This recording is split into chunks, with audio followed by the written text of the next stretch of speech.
Ed here with the Digital Digest, and today I wanted to share a quick update on my experience with the Sony A7S Mark III. Now, this camera's been out for a little while, but still nearly impossible to get your hands on, and there's a very good reason. This, in my opinion, is one of the best cameras of its kind on the market. If you're looking to shoot hybrid, in other words, you want the best of still and video in one camera, and you understand that the 12 megapixel full frame sensor that's on here is completely adequate for certain, if not very good, for certain photographic opportunities, and you want something that's going to give you best in class video. This is capable of 4K at 120 frames per second, 10-bit, then you found the camera if you can actually find one. And I say that because these are very hard to come by right now. Supply and demand, Sony is having a tough time keeping up because of the pandemic, and a lot of people have been waiting for this camera. So quick initial impressions here. Love the shotgun, the Sony shotgun digital mic on here. That is mine. This is all demo equipment. This is mine also, the Bluetooth grip, and this is a match made in heaven as well. Really enjoying the color that this produces. The video is exceptional. And the beauty of the fact that you can record internally and record 4K 120 frames, that is just an amazing thing that Sony has pulled off here. Now, with regard to these two slots and using their compact flash Type A cards, which of course Sony recommends, and you don't need to have that, but if you want zero compromise on performance, that is the road you'll have to go down. They're expensive. The 80 gig that Sony sent over for me to test out retails for $200 US. They do have 160 gig. You're looking at 40 minutes of video with that 80 gig card at the highest quality that this can internally record. At least that's what I got. So whether or not that's for you is up for debate, obviously, but something I wanted to point out. Also, the touchscreen. I do think that it is a step in the right direction. I think what Sony did here with giving us, a legitimate new menu system, as well as full touchscreen integration, they deserve credit. But at the same time, this took so long to achieve. We've been waiting what feels like forever for Sony to innovate on this side of the camera, right? They've been innovating incredibly when it comes to still and video capability, really outclassing everybody in the business. But when it came to the actual menu system, that's where we felt like we were always getting the same old. And now they finally delivered. Now, am I blown away? A lot of reviewers have been saying, oh, it's so much better, it's a new world. I'm not blown away, I have to say. I appreciate it. It's definitely better than what typically you would find on a Sony mirrorless camera. Especially the fact that it is touchscreen enabled, but I know Sony is capable of so much more. And I'll likely be re-emphasizing this in my full review, because as much as I'm enjoying shooting with this, and it's amazing, to have a camera that can shoot in the dark, we're talking about stills, and then on the video side, shoot anything you want, it's an amazing product. Expensive, but amazing. And when you put it into context of what cameras with this sort of capability of shooting video of this class typically cost, that's when you realize it's really not an expensive camera. In addition to that, I think what they've done with the port selection is solid. Giving an actual HDMI port here is, I think, a very big improvement for video shooters who want to capture externally. We'd rather have a standard format. And it's something that Sony should have done, and they addressed. And I feel like that's a lot of what this camera is about. I think one of the most noteworthy improvements, of course, is that EVF. Highest resolution, widest viewing angle of any EVF on the market. And that's something I'm jealous my A7R IV does not have. Of course, when the A7R V launches, which I'm assuming will be sometime in 2021, it may be 2022, I don't know exactly, we'll get that EVF, and that will be a big improvement. Of course, we'll also get the flip-out screen, the touchscreen interface, all of that good stuff. I'm expecting it because that is the way Sony integrates their bleeding edge tech into their top Pro models. And there's no question the A7S III, is exactly that. I've been shooting it almost exclusively so far with the G Master 16-35, which I think is a fantastic combination. But then again, The little bit that I've tested with the 24 to 105 f4 has also been really good. So, I mean, you don't need to have a G Master lens to see this body shine. It is just that good, believe it or not. Sony really made a video-centric camera here.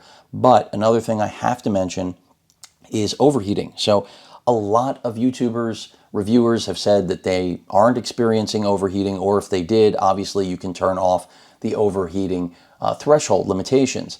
So a point of order on that, I have no problem doing it, but I do wonder, the fact that the first time I was shooting video with this, it was about 23 minutes that I had my first overheat shut down before I decided to change the threshold.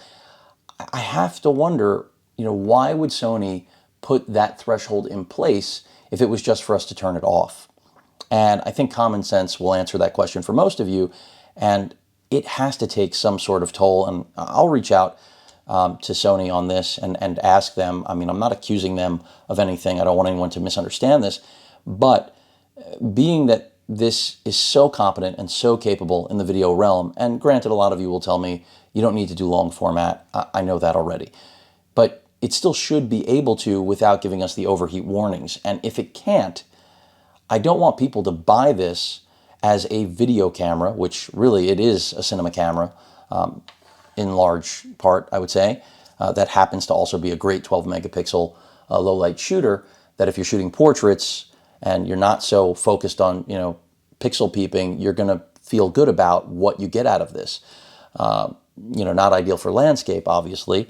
You're losing a lot of resolution. Architectural shots losing tremendous resolution. But again, it boils down to, should we have to turn off that overheat warning? I mean, this is something I'm used to. I've been reviewing Sony cameras for a long time, and it's certainly nothing new to have that overheat warning pop up, and it's nothing new to turn it off. But I really didn't expect that to be something I would see with the A7S Mark III. So I want to know what your experience is. If you own one or you've demoed one, how quickly were you getting overheating warnings? We all know we can shut them off. It's just I have to wonder over time, especially if you're a pro using this to make a living, is that going to eventually shorten the lifespan? I mean, it's kind of obvious, of the body. No differently than a shutter count would on a traditional camera. They all have their mileage. They hit that wall and the show is over. So it's just kind of strange to me that on such a video-centric, full-frame, mirrorless monster like this, because that's exactly what this is, I mean, boy, has it come a long way, and I think they've delivered in every capacity: video quality, the color quality, all of the different capabilities that this has to offer, especially if you're interested in the high frame rate shooting, 240 frames, full HD. These are beautiful things to have in one body, but I just don't get the overheating. And I'm really hoping that, there isn't something to what I'm saying right now. I don't want to believe that if you turn off that threshold and you just shoot as much video as you want, that it's not going, I hope it's not going to damage the internals. But I'm putting it out there because I never pretend to know everything. And always am trying to, of course, acquire and amass as much knowledge as possible about what I'm sharing with all of you. If I make an error, as quick as possible to correct it. So this is one where I love what I'm seeing out of this. It's amazing. I'm ready to buy one, but I'm trying to control myself because I don't know that I necessarily need it in my workflow. But there's just something off to me about getting that overheat warning so quickly on this camera. But of course, that can be rectified. I just wonder long term, does rectifying it short term do damage long term? And that's not something I've experienced on other cameras, but all of my other Sony cameras where I do have an overheat warning that can be shut off, I don't use them exclusively as video cameras. They are truly hybrid. And if you are picking this up to shoot solely in the video realm, that's why I'm making this point. And I hope that's abundantly clear. But overall, the other thing you have to check yourself on with this is you have to be ready for the files, those 4K 120 frame files. They are monsters. Are they as large as shooting raw DNG at 12-bit with the Sigma FP? No, they're not. But that's a completely different story. So just be aware, and you most likely already are if you're shopping this, you have to have an incredibly competent desktop to deal with the footage you're going to get out of the A7S Mark III. And if you aren't prepared on that side, I don't recommend stepping into the A7S Mark III realm, because you just aren't going to be able to use this camera to its potential. But I can tell you right now, highly recommend the Shotgun Pure Digital mic. No wires, no batteries. Love it. I just want to see Sony expand support for it. I wish this worked on the ZV-1. That's part of the reason I didn't pick up the ZV-1. And again, the Bluetooth grip, which some people think is novelty, it's perfect for a camera like this. With active steady shot, you get almost gimbal-like performance.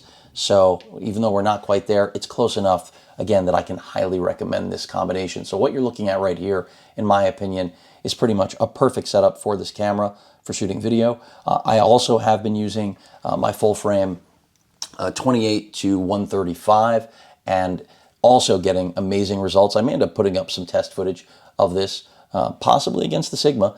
The Sigma FP, a different beast, no 4K 120, of course, but still 12-bit RAW 4K is pretty amazing as well. And that little camera has some crazy features. And of course, it's much smaller than this, which is yet another benefit. But this lens, I'm also really enjoying it. You know, part of the reason I picked this up is because this is a kit cinema lens with power zoom. And I knew that eventually a camera like this would come one day, and I would probably want to mount this lens on here to have the best of both worlds in terms of still and video shooting. And, you know, that's not a lens for everyone, but this, on the other hand, is, if you can afford it. Its form factor and overall quality is just best in class. The only thing, you know, that I would look at other than this, if you're looking for the same focal range, of course, is the f4 Zeiss that is older and not nearly as sharp and capable, but still a fantastic lens and still one of my favorites. And I haven't dumped it in favor of this because I'm waiting to see. Remember, this lens is not brand spanking new anymore. It's been out for a while, and you know, possibly you should be looking at the 20mm f1.8 that I reviewed a while back over something like this if budget is an issue, because that lens is fantastic. Granted, not as wide, not a zoom, a prime, but stellar. Either way, A7S III, a winner. There's a reason it's out of stock, not just supply and demand, but because it's a no-brainer for video shooters that want a fantastic low-light option for still all-in-one. And really nothing matches it out there right now. Even though this isn't my full review, I've just given you some opinions based on the short time I've spent with it, and I'm really happy with it. I'm just irked by the overheating and having to switch off the threshold. It's just something doesn't sit well with me about doing that, and I'm curious about everyone's thoughts on that. Any questions or comments, please feel free to post them, hit that like button, and as usual, please feel free to subscribe, and please stay safe. Later.